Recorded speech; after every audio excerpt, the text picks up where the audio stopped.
नमस्कार. सगळ्यांची इयत्ता 9वीच्या परीक्षेची तयारी जोरदार सुरू असेल हो ना? आणि मग व्यायामाचे महत्त्व ही कविता तर अभ्यासक्रमातला एक खूप महत्त्वाचा भाग आहे. तर चला, आज आपण राष्ट्रसंत तुकडोजी महाराजांची ही प्रसिद्ध कविता एकदम सोप्या भाषेत समजून घेऊया. आणि हो, परीक्षेसाठी तर एकदम परफेक्ट तयारी करूया. आणि ही कविता लिहिली आहे राष्ट्रसंत श्री तुकडोजी महाराजांनी. आता त्यांना फक्त एक संत कवी म्हणून ओळखणं खरं तर पुरेसं नाही. ते एक खूप मोठे समाजसुधारक होते. त्यांच्या प्रत्येक शब्दात, प्रत्येक ओळीत समाजासाठी काहीतरी चांगलं करण्याचा संदेश दडलेला असतो. आणि ही कविता त्याचे एक उत्तम उदाहरण आहे असं म्हणायला हरकत नाही. बरं, मग आज आपण काय काय बघणार आहोत? सगळ्यात आधी कवी आणि कवितेची ओळख करून घेऊ. त्यानंतर व्यायामाला आरोग्यदायी मित्र का म्हटले ते समजून घेऊ. मग आपण व्यायामाचे शारीरिक आणि मानसिक फायदे बघू आणि व्यायामाशिवाय होणारे तोटेसुद्धा. आणि सगळ्यात शेवटी जे खूप महत्त्वाचं आहे, परीक्षेच्या तयारीसाठी काही महत्त्वाचे प्रश्न आणि त्यांची उत्तरं कशी लिहायची यावर नजर टाकूया. चला तर मग जास्त वेळ न घालवता सुरुवात करूया आपल्या पहिल्या भागाला. बघूया कवी आणि कवितेचा परिचय. राष्ट्रसंत श्री तुकडोजी महाराज. त्यांचं मूळ नाव होतं माणिक बंडोजी ठाकूर.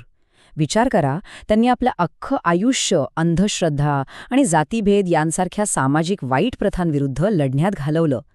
म्हणूनच त्यांच्या प्रत्येक शब्दाला ना एक वेगळंच वजन आहे, एक वेगळी ताकद आहे. माणसाचा सर्वांगीण विकास व्हावा याची त्यांना किती काळजी होती हे त्यांच्या लेखनातून अगदी स्पष्टपणे दिसून येतं. मग प्रश्न येतो की ह्या कवितेचा उद्देश काय?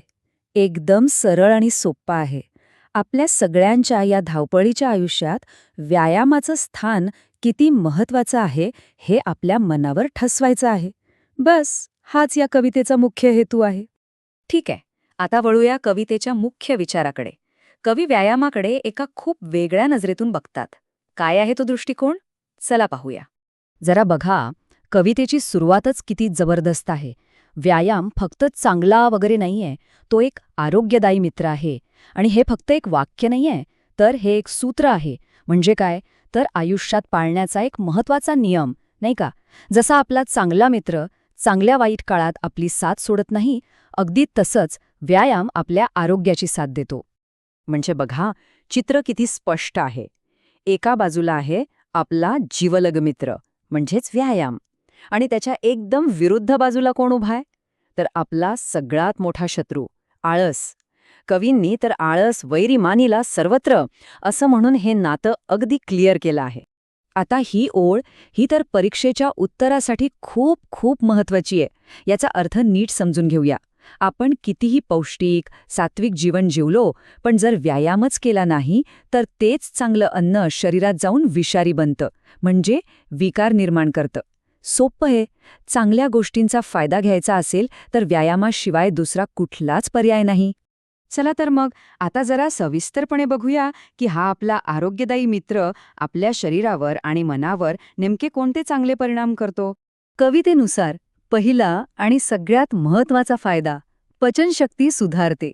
कवितेत म्हटलंय, व्यायामे होय अग्निदीपन. आता याचा अर्थ काय? सोप्या भाषेत सांगायचं तर व्यायामाने आपल्या पोटातील पचनाची आग म्हणजे जठराग्नी प्रदीप्त होतो.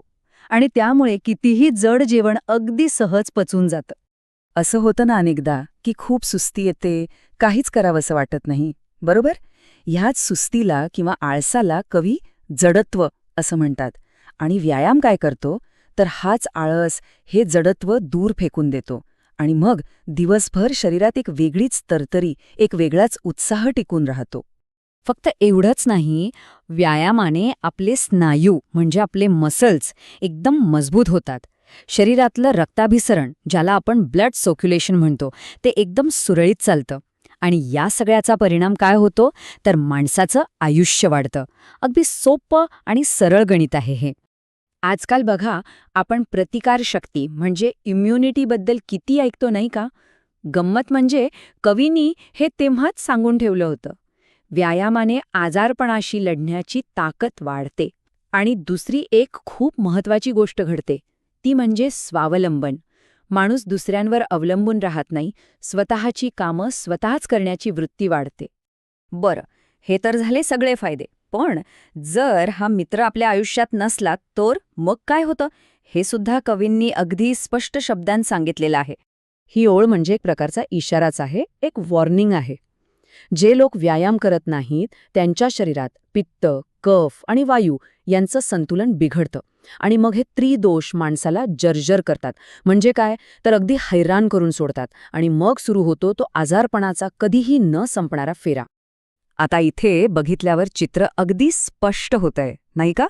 बघा, एका बाजूला आहे व्यायामामुळे मिळणारं सशक्त, उत्साही आणि निरोगी आयुष्य, आणि दुसऱ्या बाजूला व्यायाम न केल्यामुळे मिळणारं आळशी आणि आजारी जीवन. आता निवड आपल्याच हातात आहे. चला, आता आपण येऊया सगळ्यात महत्त्वाच्या भागाकडे. या कवितेतून जे काही आपण शिकलो ते परीक्षेच्या उत्तरपत्रिकेत प्रभावीपणे मांडायचं कसं? हा एक प्रश्न बघा. हा तर परीक्षेत हमखास विचारला जातोच. व्यायामाचे महत्त्व सांगा. आता याचं एक आदर्श उत्तर कसं तयार करायचं ते आपण पाहूया. उत्तर लिहिताना एक सोपी 4 स्टेप्सची पद्धत लक्षात ठेवायची. स्टेप 1, राष्ट्रसंत तुकडोजी महाराज आणि त्यांच्या कवितेचा संदर्भ द्या. स्टेप 2, कवितेत सांगितलेले व्यायामाचे सगळे फायदे क्रमाने लिहा.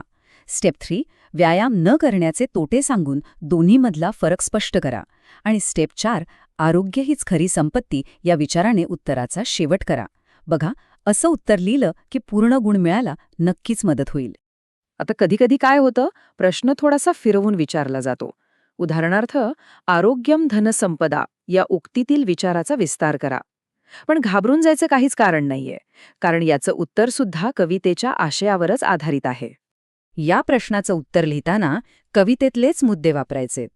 व्यायामामुळे जे निरोगी शरीर मिळतं तीच आपली सगळ्यात मोठी धनसंपदा म्हणजे संपत्ती कशी आहे हे पटवून द्यायचंय. शेवटी आरोग्यच नसेल तर करोडो रुपयांची संपत्तीसुद्धा कवडीमोल ठरते, नाही का?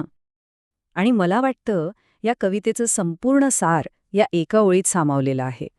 व्यायामामुळे फक्त शरीर मजबूत होत नाही, तर कोणतंही काम करण्याची जी इच्छा असते, जी उमेद असते, ती स्फूर्ती वाढते. आणि हीच स्फूर्ती तर आपल्याला आयुष्यात नेहमी पुढे घेऊन जाते. तर मग या सगळ्या चर्चेनंतर एक प्रश्न नक्कीच मनात येतो. आरोग्य हीच खरी संपत्ती आहे या विचाराला आपण आपल्या रोजच्या जगण्यात खरंच किती महत्त्व देतो यावर नक्की विचार करायला हवा. भेटूया पुढच्या वेळी एका नवीन विषयासोबत.